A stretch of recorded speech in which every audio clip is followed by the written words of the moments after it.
Welcome to Chapter 6 of Millennial Man, the 13th floor. This chapter is called Wisdom, or Missing Out on Wisdom. Wisdom. Definition 1, understanding of what is true, right, or lasting. 2, common sense, good judgment. The current younger generation is very smart and tech-savvy, but one thing they lack or are at a disadvantage because of is lack of wisdom, a lack of knowledge on general truths of life, including the psychological, spiritual, and historical lessons of past mistakes in various areas. Our youth is missing out on a lot of important wisdom, especially wisdom of a psychological nature. Missing out on important wisdom causes many weaknesses and can be a prelude to many mental and emotional struggles and failures. When a person is lacking in general knowledge of life's truth, it is harder to face life's dilemmas without cracking under the mental pressure. A wise and knowledgeable person is better equipped to handle the psychological pressures of life's truths and painful circumstances and still be successful in everyday responsibilities. A lack of wisdom can be the cause of foolish choices, depression, unhappiness, and self-pity. These emotions lead to laziness or lack of concern for others, sometimes abuse, and really make motivation toward better things hard. The importance of this issue is a learned thing of generational responsibility. Therefore, it is an issue for the millennial man to study, learn, and to teach. Each generation should be teaching these things to the next. When parents don't possess wisdom and or understand its necessity for a well-rounded life, all parties suffer, both the parents and the children and others who interact with them. It has become an issue in our day of generational ignorance and emotional weakness. These things are just as destructive as neglect and abuse. The issue of missing out on wisdom is, for the millennial man, a deciding factor in whether he is successful in education, freedom, unity, and productive living. Missing out on wisdom is an overall great disadvantage to all in our society. Where does one gain wisdom? Teachings, books, and life's experience mixed with using our intellect to think, pondering. And we should be learning it from our parents and our guardians. I'm saddened to say we in America are actually locking away wisdom, putting away wisdom on a shelf, unused, seldom seen. One way we do this is by putting our elderly in homes and institutions, forgetting that they exist, out of sight, out of mind.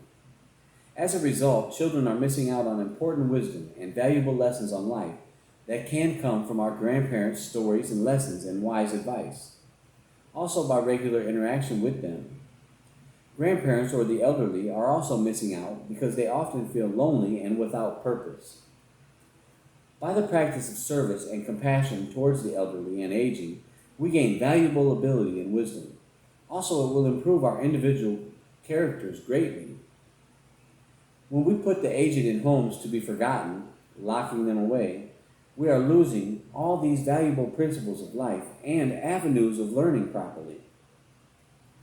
Throughout all of history, from sea to sea, families have cared for the elderly in the home.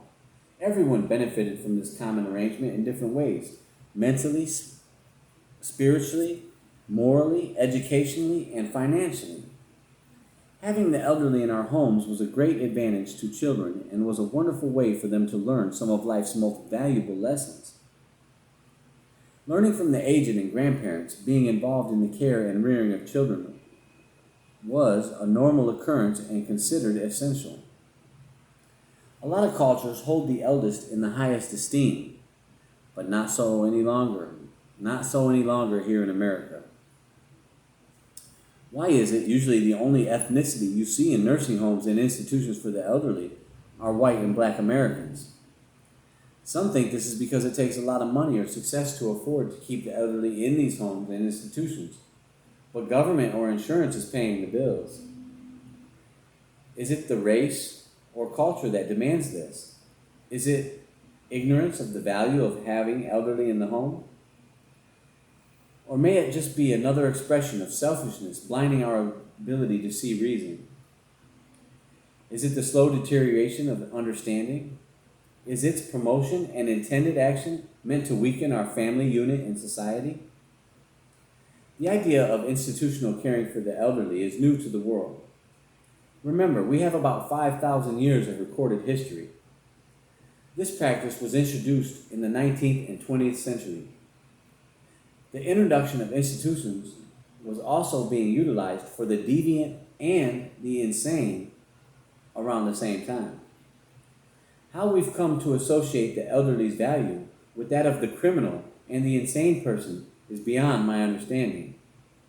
Our society finds it acceptable to put grandma and grandpa or mom and dad away in an institution, oftentimes highly medicated.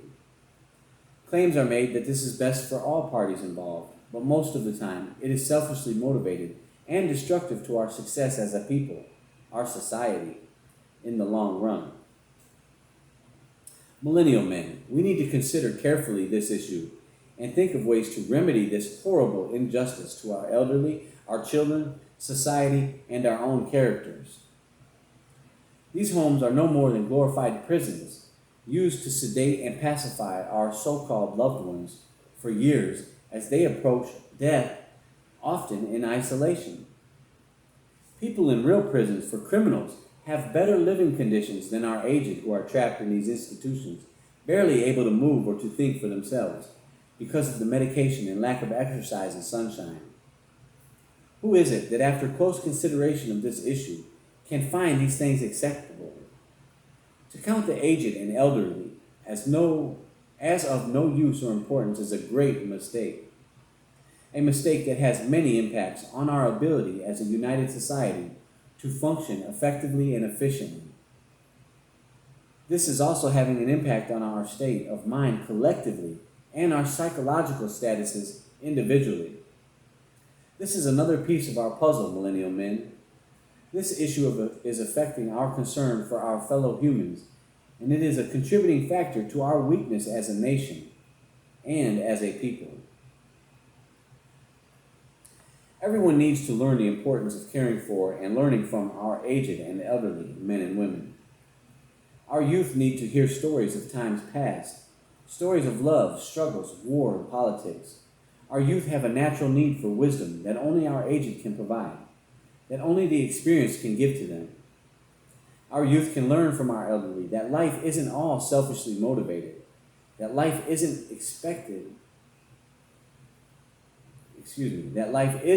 to bring painful struggle, but that through love, resilience, and unity, and keeping to sound moral principles, we can overcome painful occurrences without having breakdowns and need of medication to numb reality. Also, we come to a realization that struggles are a sure way to build strength. The aged can help us all to understand that life isn't all about comfort and pleasure, having our way, and ignoring problems and responsibility. We bear life's burdens out of sense of duty to each other. Millennial men, who is teaching these valuable principles? Our elderly need that place in our lives, that place of importance. They need love, attention, and respect given them by us and our youth as a light shining so that they know they have left something positive behind as they approach physical death, passing from this life on earth. How scary it must be for those aged and elderly within institutions as they approach death. They are trapped by physical affliction, walls, and medication, often isolated and alone.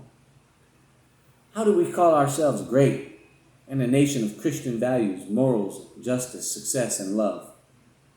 We cannot continue in these claims honestly and continue to allow such corruption to flourish. I ask you a question. Who is responsible for this injustice? Our government? The rich? Democrats? Republicans? Russia? Men, we are responsible for allowing this to be accepted and to grow into such a huge problem. We are also responsible for fixing the problem as well. As we further the deterioration of our previous greatness as a nation, as a society, the world used to look to for example of freedom and success, we have a choice and an opportunity to recognize and address these issues, or just continue to stand idle as our nation continues to fall. Millennial men, don't stand idle. The advantage of our youth having wisdom and the ability to teach our youth true wisdom is an immense need that should never be allowed to fall from our educational agenda. By secluding our elderly in institutions or in their homes alone, we are allowing our youth and ourselves to miss out on important wisdom in the natural order of life and its lessons. This issue of missing out on wisdom of the aged can explain a lot of our mental, spiritual, and emotional weaknesses as a people. When children hear of struggle, of times past, and see the struggle of getting older firsthand, it can dampen the desire to feel sorry for themselves when faced with minimal struggles in their own lives. When the elderly and aged spend time with our youth, it can renew their sense of purpose and self-worth, a feeling of being needed instead of a lonely feeling of being tossed aside or isolated and alone to convenience some selfish soul. The psychological and character benefits to all involved are great when the aged are near. The value of wisdom is beyond price. You cannot purchase these values. Children who learn compassion and respect for the elderly and to value time spent with them are better equipped in all manner of the term and grow into a beautiful people. Another way to put wisdom aside or on a shelf seldom seen is lack of the importance on historical lessons and spiritual matters. History teaches many lessons of wisdom and proves how lack of wisdom in morals destroys people. The lack of interest in wisdom within the Holy Scriptures is also harmful to any people. Even if one doesn't believe in divinity, it is impossible to deny the lessons of wisdom within its text. That is, to any honest and fair-minded person. There are many opinions and topics of discussion when opening this particular subject. One fact any honest soul cannot deny is the positive effect of principles within Judaic and Christian teachings. One can always find division and reason for arguments about this. We can even find times in history when those who claimed to be spiritual were quite wretched indeed. We refuse to do that here, but as millennial men, we've learned the truth is the truth, no matter who wants or tries to discredit it. The truth stands on its own accord, and the truth of the matter is we are all allowing our means of proper education and learning to be tactfully removed. We need to hold our elderly, history, morality, and spirituality in high esteem because they are the means to education and enlightenment. Our children need this awareness in order to succeed in anything. We need to treat this issue of missing out on wisdom like an emergency because it is an emergency for the millennial man.